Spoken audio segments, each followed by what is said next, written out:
going on now? Take home this Samsung 75-inch 4K QLED Smart TV for only $947.99. Or this sofa and love seat set is now a low $799.99. Only at BrandsMart USA. The First Alert Team, named best in Georgia.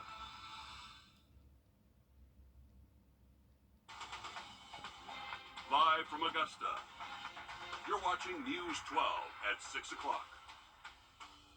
A devastating house fire in Augusta claimed the lives of two young children. The Richmond County coroner says 10-year-old Taisha Clifford and 7-year-old Aubrey Williams both died in this home on Moore Road around 1 o'clock in the morning. Sydney Hood has been on that story for us all day today. She's live in our newsroom in Sydney. Just a sad story there in South Augusta. It's devastating, Richard. When that mom put her young daughters to bed last night, she didn't expect to wake up to this. Her house is unlivable, and her two youngest daughters are gone. It's an eerie sight, this place where a mom and her young daughters called home at one point. Charred wood, broken glass, ashes everywhere. Their home is barely standing. It's more of an eyesore now, but nothing is more sore than the souls left to pick up the pieces here. That mom we mentioned, she was inside with her 3 daughters when a fire broke out before dawn. She made it out with one daughter, but her 2 youngest, both barely preteens, did not. We spoke with neighbors who didn't want to go on camera, who said those little girls, 7-year-old Aubrey and 10-year-old Taisha, could always be seen here in their front yard. We captured the school bus coming down Moore Road hours after the fire. They were picking up kids for school, and it's a harsh reality these kids had to go to school without 2 of their classmates. Statement, the fire chief says he is heartbroken by the loss of 2 young lives. The cause of the fire is still under investigation. So heartbreaking for that family and those first responders who had to go out there and sort through all of that. Sydney, thanks for the live update there from our newsroom. More news in a moment, and let's things over now. Sydney, things over now to Riley in the Weather Center. Yeah, coming up in just about 10 minutes. Happening now, family, friends, and members of the community are gathering right now to honor the life of former Richmond County investigator Kendall Brown. Sadly, the 45-year-old was reported missing earlier this month and found dead this past Tuesday. Investigators are still looking into that death. But tonight, it's about honoring a man who gave so much to his community. Nick Veland joining us live from Mount Zion Missionary Baptist Church. Nick. Yeah, Richard, everything is starting up right now, so I'm going to be a little quiet here as the mom is just about to speak. But the community is gathering here to remember who Kendall was. It is definitely a pleasure to see everybody here. The love that has been poured out to this family just shows how many people, my son, our loved one, has touched so many people. I have had so much love. Church family here, Virginia, New York, school, all of his high school friends, they've reached out. Some are on their way here. You can't do it. I just wish that my baby knew how many people loved him, so he could have reached out to somebody and talked to somebody. As African Americans, we do not. Black men do not. They don't share. They keep a lot inside. And when they have a lot going on, it's hard. And I get it, and I know it.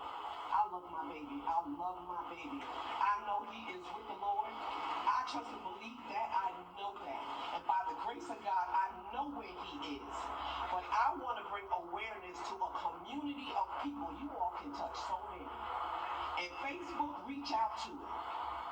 He was just a good guy. Dr. Zakiya Mabry knew Kendall Brown as a superhero. Spider-Man was always in church with his family. Family meant a lot to him. He was respectful. Yes, sir, no, ma'am. It didn't just come from his military bearing. It came from who he was and how he was raised.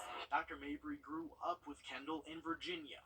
Then Spider-Man joined the military after high school, landing him in the Garden City. Her parents moved to Augusta when he was a deputy with the Richmond County Sheriff's Office. She knew that she could rely on Kendall to keep an eye on her folks. Him and my parents literally, over the last few years, communicated more than he and I. But on Sunday, her parents texted him, but never got a response. Utter shock, an immense amount of pain, disbelief. The Boll Weevil Cafe is where they last ate together. It's an area that now means more. Coming back to this area all the time will make me think of Kendall. She'll now cherish the cafe and picture she has and knows that Kendall is looking down, smiling. I'm not quite sure he was aware of how much of an impact he had on the community. So that's why I believe it's so important to give people their flowers while they're there to receive them. And a balloon release will soon happen. You can see the red, white, and blue. That's for Kendall's favorite sports team, the New York Giants, as the community remembers Kendall Brown here at Mount Zion Church. A man clearly loved by his community. Nick, thanks for the update there in the background on who he was.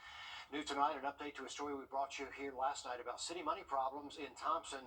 Yesterday, we told you $600,000 in state funding is on hold after the newly elected mayor, Benji Cranford, didn't sign a state document for revolving loan funds. That document gives state funding for things like creating new jobs and expanding local businesses. But we learned today the document has now been signed, but News 12 is still working to learn the status of that state money for Thompson. Ahead on News 12 at 6 o'clock, new information in the death of an inmate held for months at the Bamberg County Detention Center, as our I-team looks at what state investigators found and what happened next. Riley. Well, we've been on a cool streak all week long. That is coming to an end tomorrow. We are getting back above average and bringing back some weekend rain chances. We'll have a full look at it just after break. We get to our Saturday night. Thank you, Riley. He was an inmate in Bamberg County who wasted away and died. State investigators looked into his death, but what came of it? Our I-team is digging deeper next. First Alert Radar, powered by Jim Hudson Automotive Group. Accidents. Tonight, our I-team is digging deeper into the death of an inmate after being held at the Bamberg County Detention Center. This is a photo of Alan Thibodeau the night he was arrested, and this next one is Alan almost 5 months later after wasting away behind bars. He actually wasn't supposed to be in jail. A judge ordered to send him to a mental facility, but he never made it there. He died at a hospital. State investigators looked into what happened, but as our I-team's Meredith Anderson shows us, it seems no one was ever held accountable. And not just criminally. So far, the I-team hasn't found where any jail employee was disciplined in any way following Alan's death. In fact, the state investigation appears more concerned with putting the blame on Alan's family, hundreds of miles away in Virginia, than taking a closer look at the men and women who saw Alan every single day for months. A warning, this story contains body cam video of Alan in his final days. It is heartbreaking and graphic. So please take care when watching. I'm in amazement by that those videos. Videos of his best friend, too weak to walk or even sit up. You know, it's just sad. I mean, to see the videos. Videos of a brother and a father looking more like a skeleton. I mean, I would have never recognized him, ever. That's because another video, this video of his arrest, Where you from? Virginia. Yes, sir. shines a bright light on exactly how Alan Thibodeau looked when he arrived at the Bamberg County Detention Center. His decline over the next 5 months is dramatic. He doesn't even look like the same person when jailers finally call for an ambulance. I mean, if somebody would have just told me, I just wouldn't have believed how bad it was. You almost have to see this video to believe it.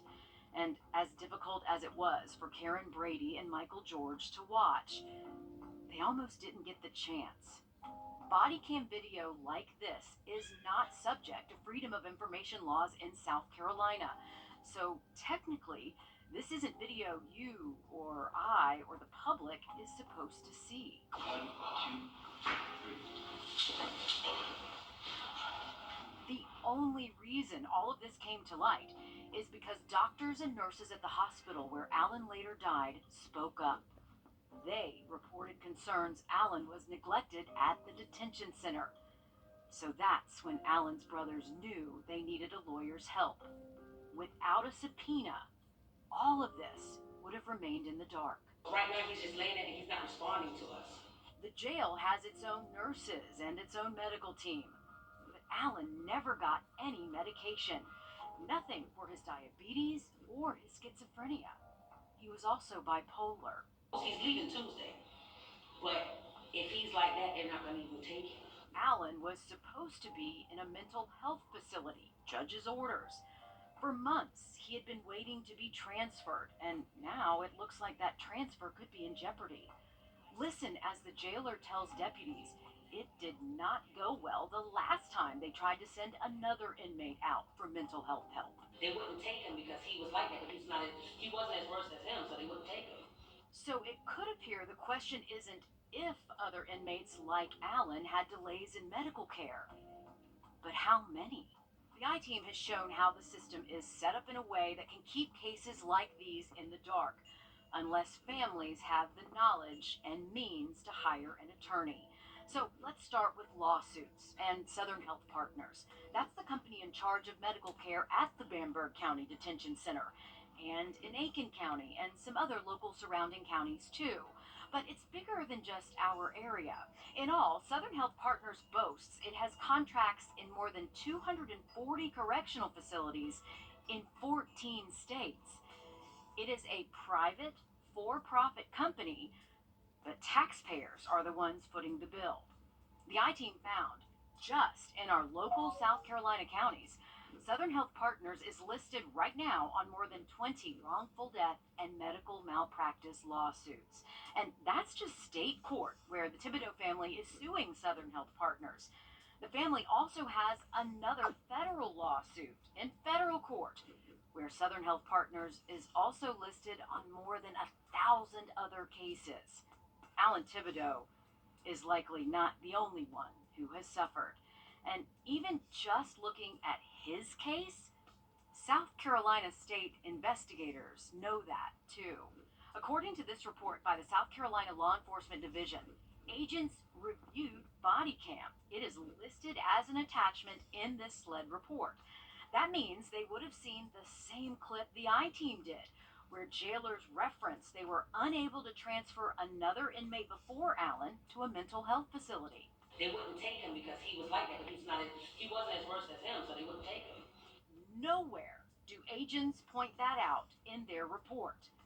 There is no indication anyone asked who that inmate is or investigated why he wasn't healthy enough to be sent to a mental health facility. We were unable to review the body cam provided to SLED because SLED failed to release any of these attachments mentioned in their report, even though the I-Team filed an open records request for the investigation. In all, SLED interviewed 6 people and got written statements from them. All of them work for either Southern Health Partners as a nurse or for Bamberg County, either at the detention center or for the Bamberg County Sheriff's Office. Who SLED did not interview? Alan Thibodeau's family. However, all throughout its report, SLED agents repeatedly note how Alan's family did not want him back or refused to help or wouldn't provide information. Bamberg County deputies say the same on camera, both at the jail. They even offered to let him go if the family would just come get him, and the family didn't want him. And to doctors and nurses at the hospital. We offered to drop charges if the family would come get him. They don't want him. Again, no one from SLED checked with the family about this. But the I-Team did. We're brothers, right? But we have no guardianship over him. We drove to Virginia to talk to Larry and Ed Thibodeau. But nowhere in its investigation does it show SLED agents even making one phone call to Alan's family. If they had, they would have learned Alan had recently signed himself out of a mental facility. Even when ordered to stay in the hospital, Alan could leave after 1 week. Coming back to Virginia might mean the cycle would repeat. They say they felt their only option was letting Alan get the court-ordered help so he was well enough to face his charges. Why would we go and say, we're going to do something and take you out of that potential way to get better, right? Get into a hospital and get you on your meds again. Ed emailed the detention center days after Allen's arrest, saying without his medication, the situation is dangerous and potentially life-threatening. The South Carolina Department of Mental Health also had a long list of Allen's medications when the court ordered a mental evaluation. The SLED report makes no mention of that either. Bamberg County and the jail and medical staff responsible for Allen point blame at the family. And SLED never once seems to question a conflict of interest, nor does SLED ever question the narrative provided by the staff on Allen's family. Still, it is important to remember what triggered the SLED investigation in the first place. A concern of neglect when Allen was behind bars, not why he was still there. Because at the end of the day, that's really what it was. Treat him humanely, and we might not be here today. Doesn't look nothing like you did the night that morning we got him. Instead, Alan Thibodeau might be here today. But even in death, Michael and Karen are watching their friend live on in the fight to help other inmates. This could never happen to somebody you love. Right. You know, and it did.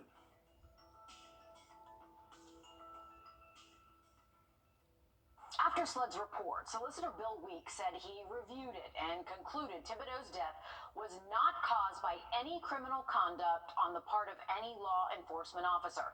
He said he declined to prosecute and, quote, deem this matter closed. Again, we have requested the attachments to the SLED report, citing open record laws. SLED has not turned over those attachments. Stay tuned. There is much more to come. Just a heartbreaking story for Allen's family. Still looking to get those answers. Meredith Anderson reporting for us there. Some breaking news to pass along out of Columbia County. All westbound lanes on Columbia Road are closed right now, right in front of the Kroger in that area. Columbia County Dispatch says calls for an accident with injuries involving a motorcycle came in right around 5:15 this afternoon. News 12 does have a crew headed to that scene. We'll update you just as soon as we find out more.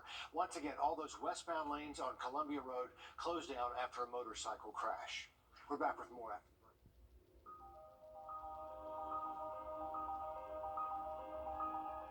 Are you turning 65 soon? At 64 Insurance Group, we know how confusing Medicare can be. Let us guide you through the entire process. And by the way, you don't pay a penny for our services. Don't wait until you're 65 to call. Are64.com. Broadway's at 1529 Crescent Drive in Augusta. And remember, look for the red ribbon. Hi, guys. The usual? Yes, please. Before this happened, this happened.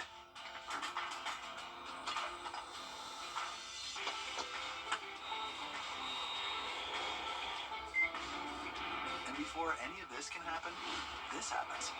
The team at Dominion Energy rolls up their sleeves every day, just like you, to provide the reliable energy to help make mornings like this happen. Thank you. Dominion Energy, powering your everyday. Brett, what are you doing? Laminating some stuff.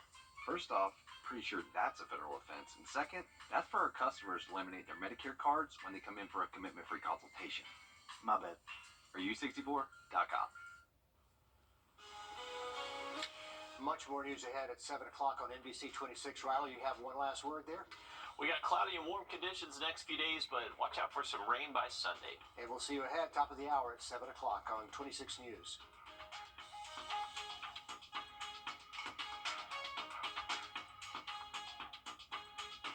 At the CBS Evening News, we focus on solutions, finding solutions to help people understand what are the right choices to make for you and your family.